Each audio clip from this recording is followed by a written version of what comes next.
साहब के आज 130वें जन्म दिवस मनाया जा रहा है और वह व्यक्ति मना रहा है जो बाबा साहब के अनुयायी है, जो बाबा साहब के अनुयायी है, जो गद्दार होगा, जो गद्दा होगा, जो अपने माँ के कुख में दोगला जन्म लिया होगा, वही नहीं आ सकता। और जो बाबा साहब के कर्मा को आगे बढ़ाना चाहता है और जो सच्चा सपूत होगा वो आ करके भाम्य मिश्राम आजकल आगे बढ़ रहे हैं। जो भी समाज है, जो हमारे समाज के काम रहे, बाबा साहब के मार्ग पर जो चलने वाले, उनको हम लोग को साथ देना चाहिए और वो अपने हर हालत में साथ देवे।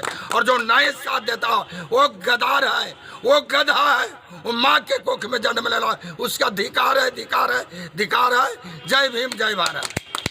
बाबा साहब के जन्म दिवस के अवसर पर मैं खासकर ओबीसी समाज जो असली शूद्र है, कोयरी का काम बैयन भंटा पहुंचाना, जादव का काम दूध दही पहुंचाना, कहार का काम पानी भरना, इस तरह के जो बढ़ी का काम हर बांधना, लोहार का काम हसुआ पजाना और मालिक के दरबार में पहुंचाना, तो जो भारत का असली शूद्र है, लोग शूद्र का मतलब समझते हैं एससी एसटी को, लेकिन असली शूद्र तो भारत का ओबीसी समाज है।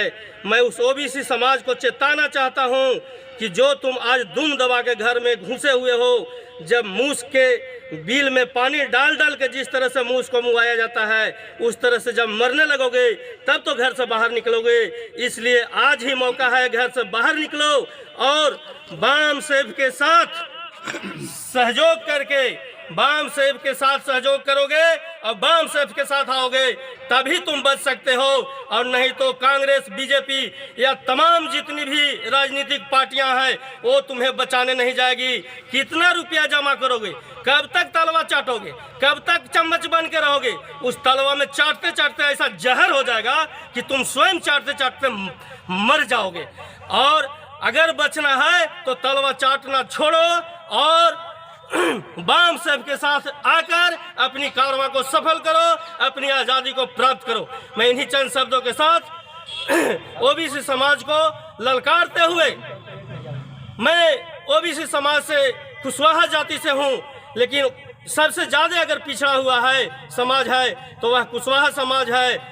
मैं कुशवाहा समाज से खास करके आग्रह करता हूं कि तलवा चाटना छोड़ो, टीका तमगा बांधना छोड़ो, गुलामी से बाहर निकलो और बाहर निकल के बाम साहब के साथ सहयोग करके अपनी आज़ादी को प्राप्त करो। क्या नाम हुआ? मेरा नाम Jitendra Kumar, Danibigha 4 number ward Karma road का निवासी हूँ।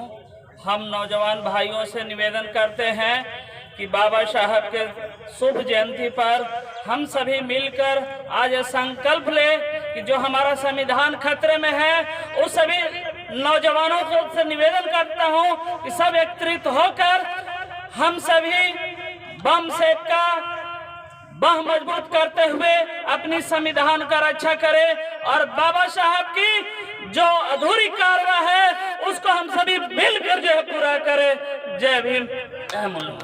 का एक सक्रिय सदस्य हूँ, राज्य प्रभारी, राष्ट्रीय किसान मोर्चा। साथी, आज का दिन हम सभी साथियों के लिए काफ़ी महत्वपूर्ण है। आज के दिन बाबा साहब ने जन्म लेकर हम लोगों को हक, अधिकार और मान सम्मान से जीना सिखाया। साथियों, अगर हम वास्तव में बाबा साहब के सच्चे सपूत हैं तो हमें अपनी कथनी और करनी में अंतर समझना होगा। हमारे जो भी साथी हैं कहते कुछ हैं और करते कुछ हैं। अगर वास्तव में हम बाबा साहब के सच्चे सपूत हैं तो बाबा साहब का जीवनी से प्रेरणा लेकर उन्होंने जो हमारे समाज के लिए, हमारे लिए, हमको हक, अधिकार और मान सम्मान दिलाने के लिए जो संघर्ष किया, जो बलिदान दिया, उन बलिदानों को, उन संघर्षों को याद करना होगा और फिर हम क्या कर रहे हैं ये भी देखना होगा। अगर हम वास्तव में बाबा साहब के सच्चे सपूत हैं, उनके दिखाए गए रास्ते पर चलना चाहते हैं, उनके सपनों को साकार करना चाहते हैं, तो हमें भी समाज के अंतिम पंक्ति तक जाकर लोगों को जागरूक करना होगा, बताना होगा कि आपका दोस्त कौन है, आपका दुश्मन कौन है, और हमारे जो अधिकार आज तक जो हमें मिलना चाहिए था, हमें जो मान सम्मान मिलना चाहिए था, जिसके हम हकदार हैं, वो आखिर क्यों नहीं मिल रहा।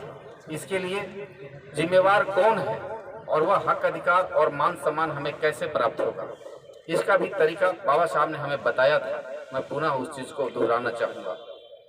शिक्षित बनो, संगठित हो, संघर्ष करो, यही बाबा साहब का मूल मंत्र था कि हम शिक्षित बने। बाबा साहब के 130वीं जयंती समारोह के अवसर पर मैं देशवासियों और बिहार के वासियों के साथ औरंगाबाद जिला के वासियों को मैं ये संदेश देना चाहता हूँ कि बाबा साहब ने अपने जीवन के अंतिम क्षण में भक्तों को ये निर्देशित किया था कि मेरी भक्ति करने की बजाय मेरे मूर्ति, मेरे चित्र के सामने माला चढ़ाने की बजाय, अगरबत्ती दिखाने की बजाय, फूल चढ़ाने के बजाय जो तुम पैसा खर्च करते हो, जो अपने बुद्धि, समय, हुनर का ख़त्म समाप्त करते हो, इसको मेरे अधूरे कार्यों को पूरा करने में लगा दो। यही मेरी अंतिम इच्छा है। तो हम सारे लोगों को जो जिनके अंदर में भक्ति की भावना है, उनको मैं कहना चाहता हूँ कि भक्ति की भावना चाहिए और बाबा साहब के अधूरे कार्यों में आप लग जाए। बाबा साहब के कारवां को पहुँचाने में जो भी अवरोधक सामने आ रहे हैं, उनको आप छोड़ते जाए। अभी हमने आज का हिंदुस्तान पेपर देखा। हिंदुस्तान पेपर में देखा ऐसे कितने पेपर हैं जो बाबा साहब का आज नाम तक भी उस कहीं पर एक शब्द भी नहीं डाला। इसी तरह से हमारे जो SC ST OBC 85% के जो भी महापुरुष हुए, मूल निवासी महापुरुष हुए, किसी महापुरुष के बारे में एक लाइन एक पत्र पत्रिकाएं मीडिया नहीं दे रही है। मुझे इन सारे लोग को धिक्कार करता हूँ और मैं तमाम लोगों से अपील करता हूँ कि हिंदुस्तान की पेपर पढ़ना बंद कर दें और इसी तरह से जो हमारे पुरखे की बात को प्रचारित करने की बात नहीं करता, बाबा साहब के बारे में एक आर्टिकल भी 2 लाइन की लिखने की ज़रूरत नहीं बुझता, वो हमसे पैसा खींच रहा है, वो हमारा पैसा संसाधन को अपने में उपयोग करता है। ये जो है हमारे मिशन और हमारे अधूरे कार्यों को पूरा करने में बाधक है, क्योंकि हमारे पुरखे के नाम भी लेना वो अपने को गुनाह समझ रहे हैं। तो हमें ये सबक लेनी चाहिए। हिंदुस्तान पेपर और ऐसी जितनी पेपर है उनको लेना बंद करें और ताकि उनको भी ये मालूम जाए, पेपर वाले लोग को ही मालूम जाए कि बाबा साहब की अहमियत क्या है। हम आने वाले कल में यदि आप ऐसा नहीं करेंगे, हम अपने महापुरुषों के सम्मान में पूरे देश के पत्र पत्रिकाओं को एक साथ जलाने का भी काम करेंगे।